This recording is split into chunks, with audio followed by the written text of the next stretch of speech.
Pretty brave to talk about a high-impact fusion rifle in 2020, and I know what some of you are thinking. You already have that mouse over dislike, and you're so close to pressing it because either A, CoolGuy is here to advocate get my Erentil nerfed to the ground. He's just a horrible, horrible YouTuber that hates Destiny. He's a part of the No Fun Club. Or B, I'm a dirty, no-skill fusion rifle user that just uses cheats. The correct answer is C. None of those. I cover the game, I've been covering the inner workings of the game for 5 years, and I'm a firm believer that there is no wrong way to play Destiny. My goal is to help the players that watch my videos understand the game. I ask that you sit back regardless of what side that you're on, whether you're in the nerf it to the ground crowd, the don't touch it crowd, maybe the don't care crowd, whatever your view is, put that aside and pay attention to this breakdown. I can all but guarantee that fusion rifles are going to be looked at differently after this video is out there. I do have some fusion rifle tips, and I'm going to suggest a role for you to use. Now, the whole video explains why you want that specific role, and today I'm going to dive deep into the truth about high-impact fusion rifles in the Crucible. They have some deep, dark secrets. This video is also factual, almost a scientific approach to it, and I need you to know that I'm going to be talking about facts today, and when I do that, I'm not on any side. I'm going to give you, Bungie, and anyone who wants to listen the facts, and as a community, we can go from there. At the very end, though, I do have an opinion after I get done with all the factual information. And I could be wrong, but I don't think that there's gonna be a person out there with clear eyes that would say that all of this is fine and would think that, yeah, maybe a couple things could be adjusted. As with my content, I don't just make videos to make videos. I believe there's a lot to learn here. I'm going to talk about some things that have never been talked about with these fusion rifles, some things that are going to surprise you. And the whole goal, the whole purpose is to uncover why these fusion rifles are so good, the high impact ones. Now, this might mean that some of you should probably start using them, while to others, this might mean, well, it's just more ammo to cry nerf. I don't know. But the goal here is the facts, exactly why they're so good. Now, the common answer when a player sees a clip or they get dropped by an Erentil, you hear, it's the range, it mapped me, the range isn't balanced, let's nerf the range. I do have an answer for this. While the actual range that these can get kills from is absurd, how those kills actually happen has nothing to do with the actual range stat, like at all. It has to do with the stability and how fusion rifles are currently working. Both of these things are huge, and if I hear one more person say that you want to get projection fuse on this thing with the range masterwork or just max range them, I'm gonna lose it, because that's near worthless. And I will be going over all this. I will be getting into Erentil, but there are a couple things leading up to that it's important to talk about. Because the high impact fusion, specifically Erentil, appears to be the bane of the Crucible, extremely and passionately disliked by a lot of players, and other players are defending it. I personally don't care what you use, it's a game, I cover it, you do you.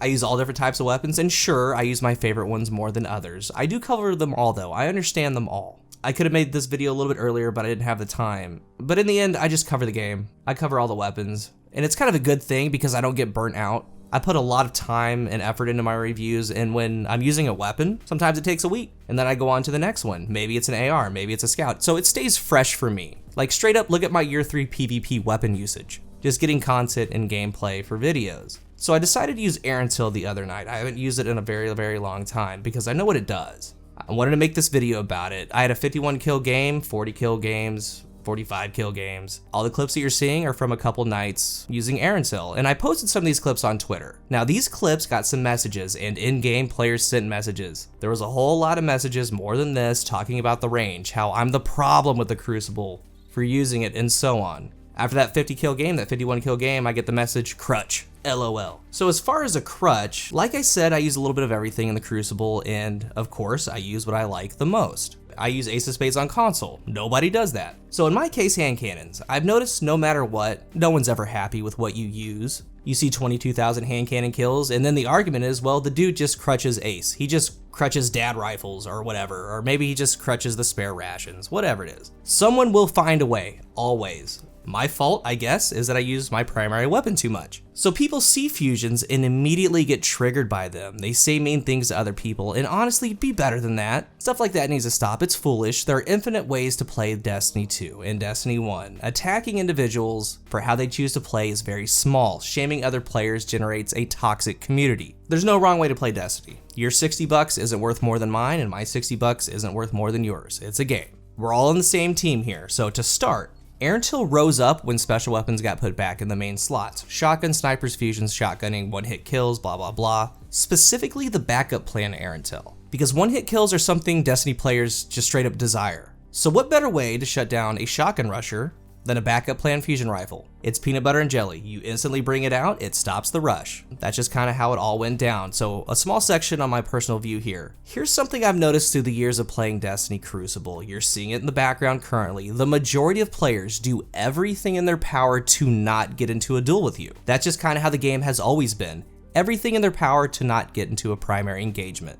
Most want that one and done, one hit kill, move on to the next target, so they go out of their way to move and move again to get that knee slide. Be a little bit passive when they need to, with a sniper rifle, a fusion rifle, whatever it is, so I don't blame people for using a backup plan Erentil. I really don't. It's all different playstyles, and I've seen players say, well, Erentil is cheesy, it's no skill. Don't get it twisted, guys. Let's not act like hunting someone down with a shotgun isn't some extreme skill gap intensive play. The truth is, with the special weapons, it's all kinda easy for that playstyle that you're doing if you work with it. They all have a different kind of movement and awareness, that's the key. Yes, even fusion rifles. You could stompy in the air shotgun someone, you could charge a fusion behind cover, you could come out and delete them, you could use a low zoom, high aim assist sniper rifle. All of it isn't that bad to use, it really isn't. A lot of people need to get over themselves. Shoulder charge, handheld supernova, weighted throwing knife, all strong?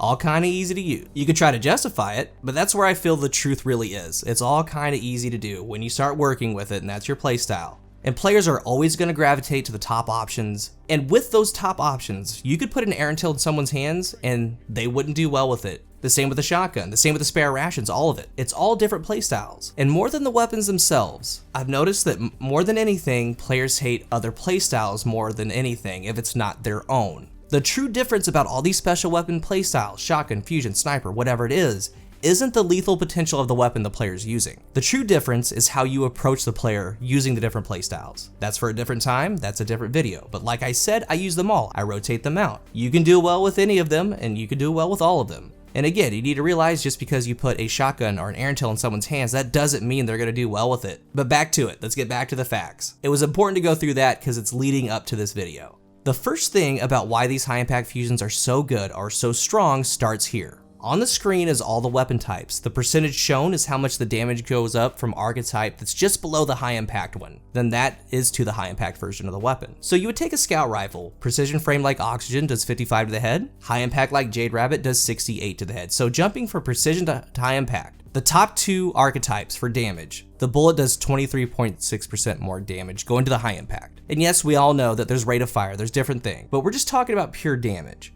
Let's look at a hand cannon. Ace of Spades, 70 to the head. High impact like Loud Lullaby does 91. So it's a 30% increase from one archetype to the next, the higher one, the highest one, 21 total damage. This is important. Lots of these have severe damage range fall off. Some of them don't. Like a sniper, obviously, doesn't have a severe range drop off compared to, let's say, an SMG or a hand cannon. The fusion rifle's damage from, let's say, main ingredient does 39 per bolt to Erentil's 48 per bolt is 23% more. The first thing about high impact fusions being so good is their damage profile for their engagement distance that they're supposed to be in. No other weapon in the game jumps this much in the respected engagement distance. Because it isn't jumping from 39 to 48, it's jumping from 272 to 336, because there's 7 projectiles. So think about all the weapons in the game and their respected distances. Think about all the nerfs and buffs to other weapons. And then in your mind, think about the average fusion rifle range, and it's working off 336 damage to have fall off once it starts getting past its effective range. The jump that it gets from one archetype to the next with the engagement range that it sits in, doing 336 damage at base. In the background, there's some Destiny 1 footage, and let's not act like you couldn't do well with fusions in Destiny 1. Let's not act like you couldn't get long range kills in Destiny 1 with fusion rifles, because you could. There was even a higher impact fusion archetype that did 50 per bolt. A liquid coil's high impact in Destiny 2 does 49 per bolt, and that's what all you've been seeing in the background gameplay from my gameplay with Erentil. The key difference though, in Destiny 1, the projectile bolts were actual projectiles. 7 bolts come out and each travel alone in each hit. You can see projectiles fly past your enemy when they miss. When you added range, you added a faster travel time as well as your drop off. In Destiny 2, fusions are hit scan, meaning that once the bolts come out, it's instant damage on your target. So here's the example. I ripped this off of Twitter. This is my gameplay from a very old tweet, like 3-4 years ago, however long. Sorry for the quality. One of my longest fusion rifle kills in Destiny 1. See how the bolts come out? There's a slight delay, then the damage comes up. Not only that, the damage is at 44 per projectile at this distance. You compare that to Destiny 2, you aim on your target, after they come out, the damage is right on them. To be completely honest, I'm unsure the relationship between hit scan and projectile in Destiny 2, but that doesn't change anything about this video. I do know though, 100%, it does have to do with the accuracy cone bloom. That's the only relationship that matters. So far as a whole, number 1, the high impact's damage profile, 336 damage in close to mid range without liquid coils. Number 2, their hit scan. On to number 3, and this is the first reason why no fusion will ever be able to touch Erentil, aside from, let's say, Latha, is because it has scopes and not barrels. You have Wise and Rebuke from Iron Banner, it has a locked-in scope, it has barrels. All the range in the world doesn't matter because it doesn't have a zoom magnification factor that the Erentil can get. Wise and Rebuke will never ever be as consistent as the Erentil. The zoom factor outweighs range on the stat bar always. And just like in the hand cannon video I made not too long ago, what if I told you that range on a fusion rifle doesn't matter? Because it doesn't. When you look at the bar itself, the range bar, it has high inherent range. You don't need to add any more. The stability bar, doesn't matter what it's at. Handling, all those stats, it doesn't matter. And I'm gonna get into that. What does matter on the high impact fusions are the stability perks they can roll. That's gonna be combined with how these high impact fusions work in Destiny 2 because they have a dirty little deep dark secret. There are only 2 things you need on an Erentil, a long zoom scope and firmly planted. Masterwork doesn't matter, projection fuse as far as battery to get more range doesn't matter. The only 2 things, again, firmly planted, long range zoom scope. And that doesn't necessarily mean the scope that gives the most range on the range bar. It's the scope that gives the biggest zoom magnification. I'm gonna break all that down in a second, that's gonna make sense. When I made my Bastion review, I had a small section talking about a damaged floor. Listen really quick.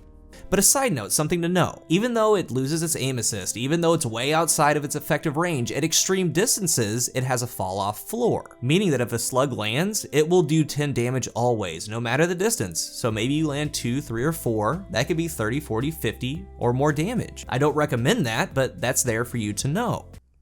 This is similar to what I said in the hand cannon video about range not mattering on hand cannons. You fight for like 4 meters when you add on range. I checked my comments, no one was really interested. Here's the deal, all fusion rifles have a damage floor, and that's what I like to call their dirty little secret. And I'm unaware if this is a bug or if it's intended, but this one's pretty big. It's one of the main reasons why Erentil and just high impact fusions in general are the way they are. This is the why. The floor for these high impact fusions mean that no matter the distance that you're at, it's always going to do a certain damage number, and that number is 30% less. For a high impact fusion with liquid coils, the one that you've been seeing today, it does 49 per projectile. Its floor, the 30% less, is 37 per projectile. It doesn't matter how far back you go. It could be 60 meters, it could be 70 meters, it could be 100 meters. As long as the projectile can land on the target, it will do 37 damage.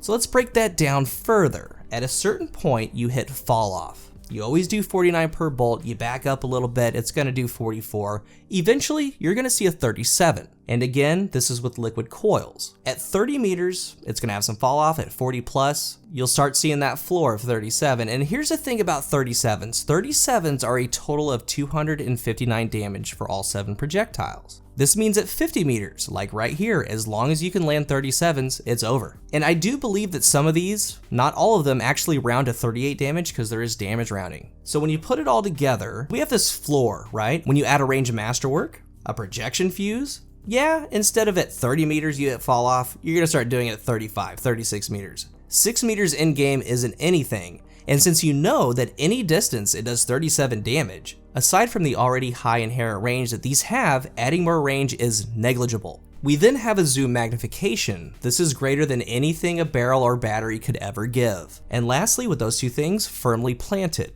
The perk states increase stability, accuracy, and handling when firing while crouched. I always push this perk. I kind of nudge you in this direction, even in Destiny 1 with Take a Knee. Look no further than my last video with Steel Feather. Horrible recoil direction, it completely corrects the recoil pattern to vertical. That's what it's doing on a fusion rifle. But with that, more importantly, it's giving you better accuracy, less bloom. Firmly planted can, will, and does hit further more consistent than any max range roll you could do, including one with rangefinder. That's because the stability that it gives and the accuracy cone that it starts out with. Now the idea is that you have this 37 floor at any distance, you do that damage number. It's always going to be doing that. You can have all the range in the world, but that doesn't matter if the bolts, the cone, can't get there in a straight line. Firmly planted is the best buff you can get for accuracy and stability. Right here is 50 meters, no rangefinder, it just has liquid coils and a long zoom scope, down, done. The recoil from this one right here, it has 88 range. It has 20 more range on the stat bar, but it doesn't have firmly planted.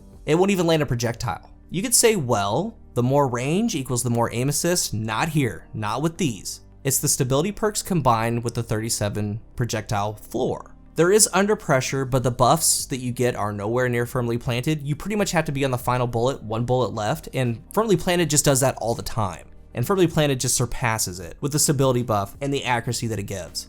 And I noticed past 50 or 60 meters, the only Erentils that I have that can even land a projectile are the ones that give an accuracy bonus, such as firmly planted. But it gets weirder, and a lot of people are like, CoolGuy, your Erentil is trash. Or I see people asking for rolls talking about it on Reddit, and someone has kill clip. They say, oh, that's garbage, shard it, trash it. You should be looking for this and that. Well, the one that I've been using for months, the one that you've been seeing in the video, is a long zoom transmission scope, liquid coils, firmly planted, kill clip, and I believe a handling masterwork. And yes, I value liquid coils because of that range floor, doing 37 instead of 36. That way at long distances, I'm doing more than base. So we have 37. With kill clip, the floor is always 49, a 4 bullet kill. And to show how much I value that, here's a shot from 80 meters.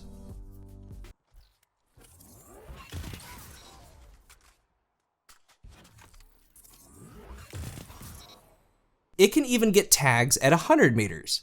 It's insane. It would have to be with a perfect technique to land that shot, and I want to be clear, I've been using fusion rifles for a long time. That Destiny 1 gameplay was from a video I made 3 years ago, and I'm going to show the same thing now. There is a technique to a fusion rifle. Not everyone can hit deep shots, not everyone can do that. And fusion rifles just in general can miss. If you were to hold the trigger, release, let the shot come out, the recoil pattern flies up. This is how the majority of players shoot a fusion rifle. You can see how it's RNG, it's all over the place, the projectiles, you don't know where they're going. And think about this, when you have a max range roll without those stability perks like firmly planted, you aren't hitting deep shots on people, because imagine this going out another 30 meters. You're not going to be landing the projectiles, the cone's too wide. What you should be doing is right when the burst comes out, you apply a little down tension and you level that out to make it basically go straight. When you do that, the cone comes out tight. It keeps the cone starting smaller and then it extends out. All the recoil that it has, all the low stability that it has, you're fixing, you're correcting, and this is where firmly planted really works.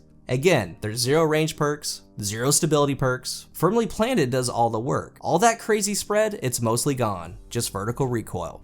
Now doing that technique combined with firmly planted, look at the spread now. Imagine a target that's 40, 50 meters away, this spread, this cone coming at them. This is how you land those deep shots. This is what I did in Destiny 1 to land deep shots. Going back to that Twitter clip, it's hard to see quality-wise probably, but it was a literal perfect recoil adjustment doing this. It comes out in a straight beam. You can't even see the projectiles, it's just one laser. So that's why Erentil specifically is the way it is. Scopes with a magnification, firmly planted, and it always doing 37 per bolt at any distance with liquid coils. It'd be 36 without. You literally don't need any other fusion, and if other fusions come out, it would be very hard to top it. If anything, all they would do would match it. The range stat doesn't matter, the stability stat doesn't matter, none of it matters. The only two things are the scope and firmly planted. And that's over under pressure. As far as the second perk, backup plan, kill clip, anything, you could go rangefinder, but I personally wouldn't because you've seen what you can do without it. You just need firmly planted. It's gonna be hitting the 37 floor anyway at that 35, 40 meter range. And that's it. In Destiny 2's Crucible, that's exactly why Erentil is the way it is. For my closing here, I have known about this for a little bit, and I don't really care what people use. I don't really have the time to care what people use. I do know that people have been ugly to each other about things, and you guys can do better than that. You really can. I can't tell you that all of this is okay. I can't do that. I love fusions. I use them from time to time. 50 meters is scout range, and I'm not just saying that. A 4-burst pulse maxes out at 45 meters. Pulse's range got nerfed, hand cannon range got nerfed. Those live in about that 25 to 45 meter range collectively. Erentil hits up to 50. Literally goes against scouts. It's definitely holds its own in 40 to 45 meters. There are 3 things that really stick out to me about high impact fusions, and if it were me, these are the things that I would look at. Number 1 is probably the most unlikely thing to happen. Make them pure projectile based again, take away the hit scan. Number 2, remove backup plan. That should be reserved for an exotic like it was in Destiny 1. It's okay on lower impact ones and even the precision frames. But the high impacts pack so much damage, and unlike D1, you can get 2 charges out. There is no hard counter for it, and I just went over the distances it can down people. And if you're worried about shotgun rushers, I have zero issues shutting them down with an Erentil, and you could use a faster firing one with a backup plan. It's gonna shut down rushers in that distance. But number 3 would be to look at that floor, take it away, adjust it, that 30% cap that's there. I don't have the answers, I don't. I just look at how it's working, and some of it isn't okay. I do fully expect something to happen after this video though, and what will happen is going to be up to Bungie. Then again, it could be just how they work, and honestly, if I didn't review weapons and jump around loadouts so much, I probably would use Erentil more than I do now. I hope that you learned something. My time is over. If you're new here, remember to hit the subscribe button, hit the bell to get a notification when my videos go live, and if you are subscribed, thank you so much for your support. I'm sorry about my voice, I've been sick. That and my voice is kind of shot because my Chiefs just won the Super Bowl. Now, I have one of the best comment sections on YouTube, I personally believe that. So continue to be respectful to each other. We're all on the same team. Let's talk about it down below. Thank you so much for watching, spending a little bit of your day with me, and until the next one, I am CoolGuy.